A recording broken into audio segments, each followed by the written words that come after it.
Millones de personas se sienten cautivadas por los acontecimientos que rodearon el nacimiento de Jesús. Eso se percibe en la multitud, se percibe en escenas navideñas, en obras de teatro, en representaciones navideñas. Todo esto se hace por todo el mundo. Por muy atrayentes que parezcan, dichos acontecimientos no quedaron registrados en la Biblia para entretenernos. Más bien forman parte de la palabra de Dios que inspiró y que nos inspira para enseñar y para rectificar las cosas. Recuerda lo que dice 2 de Timoteo capítulo 3 versículo 16. Toda la escritura está inspirada por Dios y es útil para enseñar, para censurar según una versión, para rectificar las cosas y para educar de acuerdo con lo que está bien. Si Dios hubiese querido que los cristianos celebraran el nacimiento de Jesús, ¿no habría indicado la fecha exacta en la Biblia? Tras mencionar que Jesús nació en la temporada en la que los pastores pasaban la noche en la intemperie, no puede nacer en invierno. Albert Vance, un escritor del siglo XIX, concluyó con esto. De este hecho se desprende claramente que nuestro Salvador nació antes del 25 de diciembre. Si los pastores llevaban a las ovejas a pastar, ¿lo van a hacer en invierno? En esa época del año hace mucho frío, sobre todo en la montañosa y elevada región de Belén. Dios ha mantenido oculta la fecha del nacimiento de Jesús. No debía ser muy importante conocer la fecha. Si lo hubiera sido, habría dejado constancia de ella. En cambio, los 4 escritores de los Evangelios indican con toda claridad en qué día murió Jesús. Ocurrió el día de la Pascua. Se celebraba en la primavera, el 14 del mes judío de Nisán. Además, Jesús dio a sus seguidores el mandato específico de que conmemoraran ese día en memoria de él. La Biblia no recoge ningún mandato similar acerca de celebrar ni el cumpleaños de Jesús ni el de ninguna otra persona.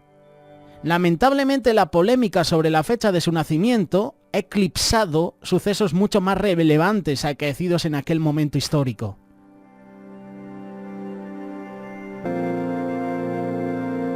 Con esto no quiero entrar en polémica, pero ya con estos versos destacamos que Jesús no nació el 25 de diciembre. Hablemos de los padres que Dios escogió. De los miles de familias que había en Israel, ¿qué tipo de padres escogió Dios para que criaran a su hijo? ¿Dio importancia a los aspectos como la prominencia, la riqueza, si eran reyes, si eran príncipes? No. Más bien Jehová tuvo en cuenta las cualidades piadosas de los padres.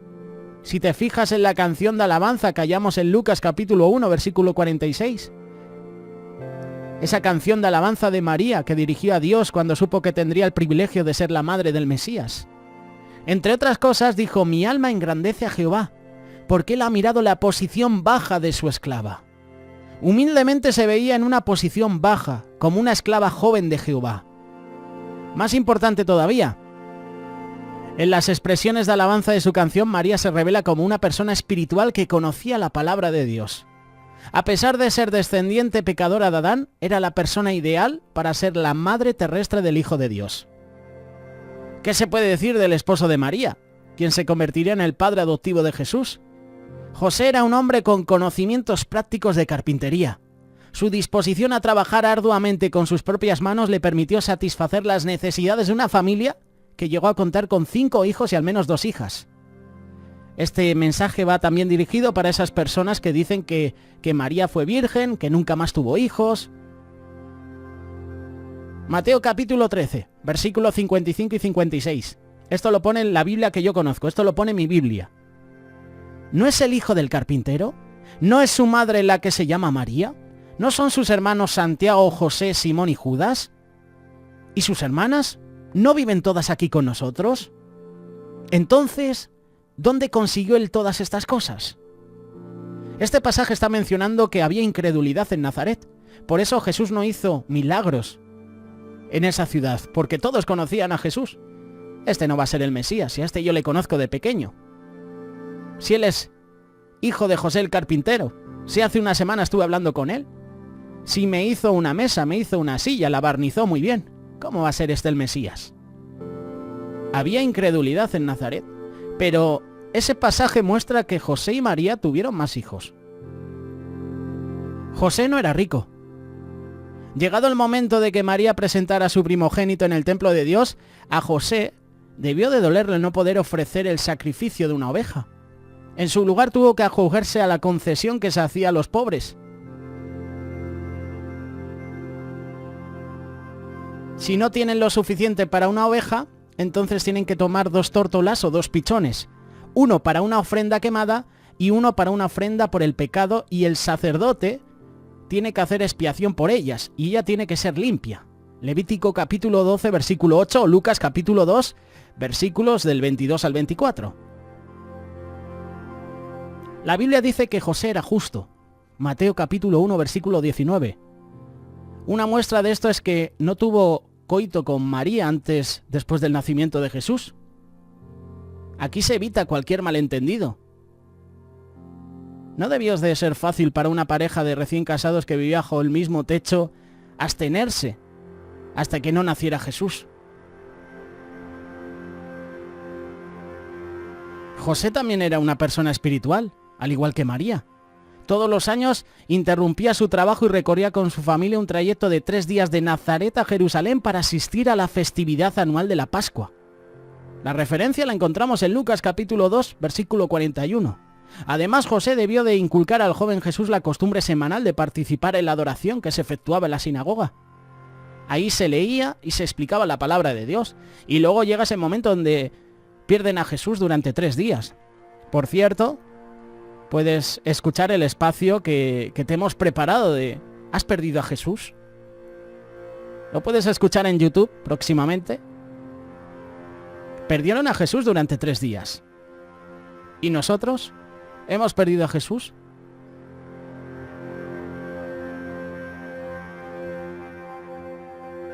Pese a la incomodidad que suponía para su esposa, quien en ese momento estaba embarazada de 9 meses, José viajó a la ciudad de sus antepasados para inscribirse de acuerdo con el decreto del César.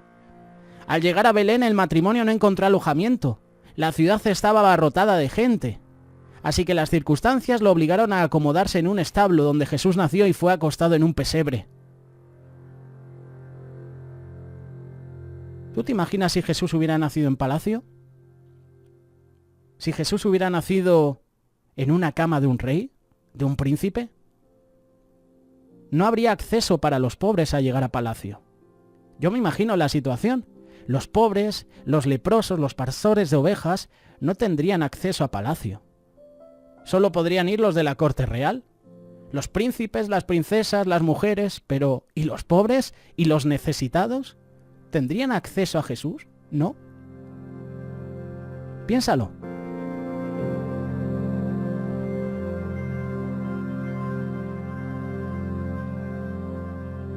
A fin de fortalecer su fe, Jehová proporcionó a los modestos padres una confirmación de que aquel nacimiento realmente había cumplido la voluntad divina. El ángel de Dios se les apareció y les dijo que fueran a Belén, donde encontrarían al Mesías recién nacido acostado en un pesebre. Estamos hablando de los pastores, estamos hablando de los reyes magos, o de los sabios de Oriente, mejor dicho. ¿Les sorprendió o incomodó a estos humildes hombres oír que el Mesías recién nacido estaba en un establo? No. Sin tardanza, al instante dejaron sus rebaños y partieron hacia Belén. Cuando hallaron a Jesús, contaron a José y María lo que el ángel de Dios les había dicho. Sin lugar a dudas, su relato reforzó la fe de la pareja en todas las cosas que estaban realizando, tal y como Jehová se había propuesto. Por su parte, los pastores se volvieron glorificando y alabando a Dios por todas las cosas que habían oído y visto. De todo lo que hemos visto, aprendemos qué clase de personas debemos ser para disfrutar del favor de Jehová. No es preciso que busquemos prominencia ni riqueza. Más bien, al igual que José y María y los pastores, tenemos que obedecer a Dios y demostrarle nuestro amor anteponiendo los asuntos espirituales a las cosas materiales. Lo cierto es que podemos aprender muchas lecciones al reflexionar sobre el relato de los acontecimientos que rodearon el nacimiento de Jesús. ¿Alguna vez has meditado sobre el significado que tiene ese nacimiento de Jesús? Aunque muchas personas, hasta los incrédulos, han escuchado sobre la historia del nacimiento de Jesús, Su significado verdadero a veces se nos escapa debido a que estamos familiarizados solamente con el aspecto de la historia. El nacimiento de Cristo no fue el nacimiento ordinario de un hombre ordinario, fue el nacimiento de la persona más extraordinaria en la historia. El nacimiento de Jesús fue la encarnación de Dios mismo. En otras palabras, el mismo Dios se hizo hombre. Y esto tiene un significado profundo y nos tomará toda la eternidad apreciarlo. La concepción y el nacimiento de Jesús es la mezcla de Dios con la humanidad. Y esto nunca antes había pasado. Juan capítulo 1, versículo 14 dice que el Verbo, el Dios eterno, se hizo carne, es decir, el hombre Jesús. Cuando esto sucedió, el Dios eterno salió de la eternidad y entró en el tiempo para ser un hombre de carne y hueso. Jesús es en realidad un hombre genuino, pero al mismo tiempo, Él es Dios. Él es completamente Dios y completamente hombre.